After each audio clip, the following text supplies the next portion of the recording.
Thank you, Al. Hello, West Kentucky. How are you? Well, Dan, I've got to tell you, that was kind of cute. And as I've often said when I've come to Western Kentucky, yeah, I did go to Duke University.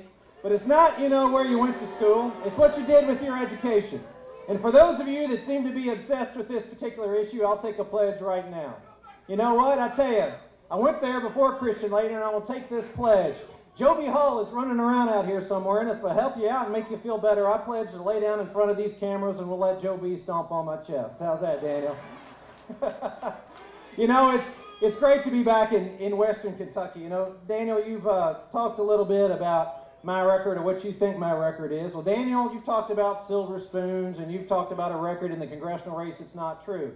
Daniel, you may be an ear, nose, and throat doctor, but you've misdiagnosed me because when it comes to me, you can't hear the truth, you can't smell the truth, and you sure as hell can't speak the truth. Ladies and gentlemen, I'm a son of Western Kentucky. My dad grew up in Union County on a farm.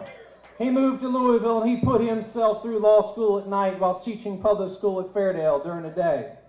He went to great lengths to better his family and to make a brighter day for his family. And you know what? He met my mother, who was the daughter of a union blacksmith. And my granddad never missed a day of work in his entire life. And they taught me what the values of Western Kentucky are. They taught me that we value faith and family and responsibility and opportunity and community. And because we value faith and because we value family, as your Attorney General, I've taken on internet crime. We've taken 35,000 child porn images off the internet that were generated right here in Kentucky because it was the right thing to do. We've taken 90,000 registered sex offenders off of MySpace alone because they were soliciting our kids. Because our law lags technology, we passed, the Attorney General, not a state senator or another legislator, we passed comprehensive cybercrimes legislation because the law needed updating. Because we value opportunity, we've taken on the scourge of prescription pills to make certain that every Kentucky family can achieve its true promise. Because we believe in responsibility, Medicaid fraud collections, your taxpayers' dollars coming back are up 600% since I became Attorney General.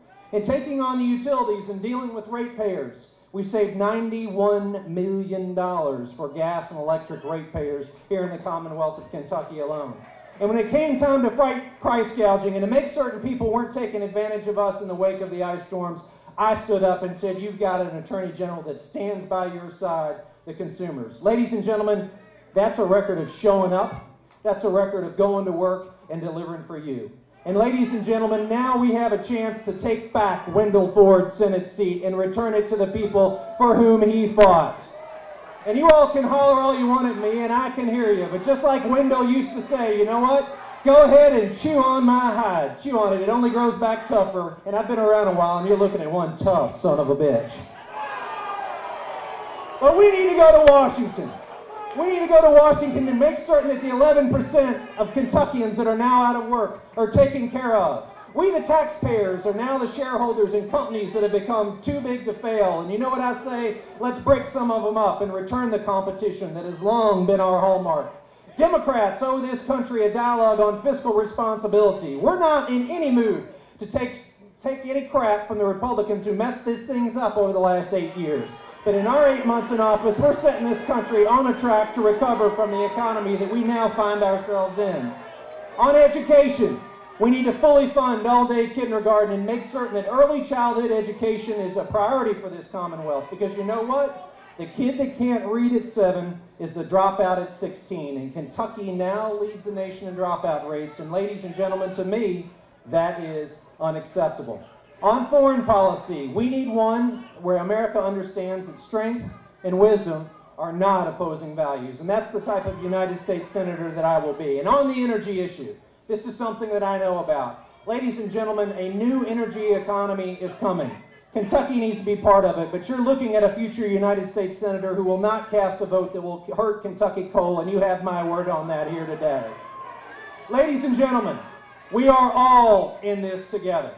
There are people up here today that want to talk about running for the United States Senate. I ask you to listen a little bit. You can holler if you want, but listen a little bit.